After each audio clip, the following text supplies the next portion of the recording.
I'm Arnitris L. Strong, relationship consultant and educator for single professionals over the age of 30 who are ready to attract healthy and fulfilling relationships. On this channel, we are equipping single professionals just like you with the skills and tools they need to position themselves to attract the love that they desire. If that is something that you're interested in, please subscribe and don't forget to hit the notification bell so that you are notified whenever a new video is uploaded. We upload new videos every Monday. If you've been here for a while, then you know that we have been talking about how to attract healthy, fulfilling relationships. In the last video, I gave you an overview of one of the worst relationships that I have ever experienced. But because I believe that no experience is ever wasted, I've extracted some lessons from that. Now, I talked about how my ex was a very mean-spirited person. I talked about how he would take intimate details that I would share and use them in the middle of an argument in a way to disarm me. I talked about how he berated me on the way to church because I was wearing slacks, and then got into church and talked about how much I had helped him during his recovery from surgery. But what I didn't tell you was that this relationship was very volatile. I was in a situation where I felt like I was starting to lose hope about whether I would ever attract a relationship that I deserved. I was wondering if I would ever attract a relationship that I truly desired. You see, I had decided that I was going to be intentional about dating and make a list of the things that I desired in a mate. But that list wasn't very specific. And the only thing that was on the list was I needed him to go to church. Well, I attracted a man that was in church every Sunday. Not only was he in church every Sunday, he was a member of ministry. So, armed with that information, I understood that the mind was very powerful and that I could set an intention about the type of relationship that I desired. So I went back to the drawing board and I started to design a plan for me to attract the relationship that I desire. But not until I tried my best to conform to the type of woman that he wanted. But there was a problem. There were a couple of problems. You see, my ex did not want to be in a relationship with a woman that had children, and I had children. He wasn't clear about this in the beginning because I never would have started a relationship with him had he told me that that was how he felt. I really think that he was trying to see if he was going to be okay with raising another man's kids, and also keeping me around just in case his ideal woman never showed up. One night after we had an argument about him being on the phone with another woman, in my presence, he finally told me, you're a beautiful woman, you are everything that a man would want in a wife, you would make a perfect wife, but if I married you, I wouldn't be happy in my heart because you have children, and I want to have my children with my wife and her not have any other children, which is respectable. I can definitely respect someone who has preferences. But what made him a hypocrite was that he was willing to be in a relationship with me, do all of the things that people in relationships do without giving me the real title and knowing that I wasn't his preference. So we had a long conversation. It was a difficult conversation, but we had a long conversation and we talked about what he preferred, and basically he started to tell me that I really had to accept whatever treatment that I got from men because I had children. I don't believe that my children are burdens. I've never felt like my children were burdens. They've never hindered my progress in trying having relationships ever. So this was different for me. But I appreciated his honesty. As hard as it was to hear, I appreciated his honesty. And I remember being really, really heartbroken, but I knew that I had to make a move. And I started to make a plan to separate myself from the relationship. Well, I've had a conversation with his mom. His mom and I were actually pretty close. Had a conversation with his mom. And his mom told me, he told me that he's going to propose to you. And I'm thinking, wait a minute. That we just had a conversation. That cannot possibly be the case. Well, his mom knew that I was making preparations to uncouple myself, right? But I wanted to make sure that I was strategic and smart about the next move, because I knew that it wasn't going to be a clean break. So this was her way of getting me to stick around a little bit longer. So, but this was a very elaborate lie. Yes, he came over and we were talking, and he told me that he was getting ready to propose and he had already picked out a ring. And like, this is kind of, she has a lot of details in this story. So maybe this is true. I remember I talked to a couple of friends about it, and I was torn about what I was going to do. And it turns out that she was not telling the truth. It turns out that I guess she was just trying to buy some time. Now, I don't know. I like to think that she wasn't being malicious when she did this, although it was a pretty cruel lie to tell, right? As a woman, you're telling another woman who is not being treated the way that she should be treated, who desires a healthy, committed relationship that's working toward marriage, and you're telling her that your son is not going to marry her, is preparing to propose. Well, it all came to a head, and we ended up having a conversation about it. And excuse me, we ended up having a conversation about it, and it was determined that that was a lie. And I don't know if he ever talked to his mom about it or not, but I never had a conversation with her. I never confronted her about it. But all these years later, I really would like to know what her mindset was around telling me that lie. Anyways, I decided that I was going to move forward with ending the relationship, and I started to make preparations. And so my ex and we had a conversation. I asked him, I said, well, what did you think was going to happen? Did you think that you were going to continue to be with me, to date me until you met someone that you wanted to marry, and then you were just going to cut me off and move on with your life? And he basically said yes. And the audacity, that's when I learned that people have a lot of audacity. I thought it was really cool, but it goes to show you how much of a mean-spirited person he was. Well, remember, I told you that I had already determined that I could figure out the type of relationship that I wanted, because I decided I wanted to meet a man that went to church every Sunday, and I got that. So how was I going to go from that to really determining the type of relationship that I desired and put myself in position to attract that relationship? And so there were several things that I did. The first thing that I did was that I acknowledged that what I was doing up until that point was not yielding the results that I desired. That part was kind of hard, because it also came with the realization that I was the common denominator in all of my relationships. And so if I wanted to get some different results, I was going to have to take a good, long, hard look with the woman in the mirror and make some adjustments. So the first thing that you need to do in order to attract a healthy and fulfilling relationship is to acknowledge your part in your relationships up until that point.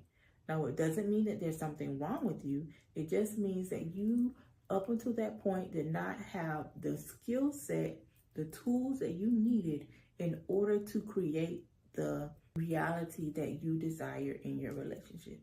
So number one, you want to acknowledge your part.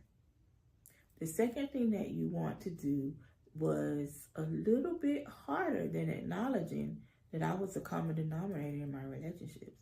And that was, I had to apologize to myself. I had to apologize to myself for not knowing what I did not know and creating this reality of relationships that were not healthy, that were not fulfilling, that were not treating me the way that I deserved to be treated. I had to apologize to myself for starting to believe that I did not even deserve that type of relationship. And maybe it's time for you to acknowledge and apologize to yourself for taking the actions that have resulted in you being treated less than what you deserve. So number one, you want to acknowledge your part. Number two, you want to apologize for your actions that have landed you in this position where you're not being loved the way that you deserve. The third thing that you want to do is you want to affirm the type of relationship that you truly desire. So this is easier said than done, right? This is the part where we are now coming up with the list of things that we desire. And so you have to be intentional about this part, but you also want to be realistic. So when we talk about non-negotiables, and maybe one of your non-negotiables is that the person that you want to have a relationship with has to be, I don't know, let me see some of the things that I've heard from clients. They have to be 35 years old, right? They have to be 35 years old. They have to live in a 15-mile radius of my home. I don't want to have a long distance relationship. Well, you can hold out for those things. They are 35 years old. They live in a 15-mile radius of your home, but it may be a little bit difficult for you to find that specific thing.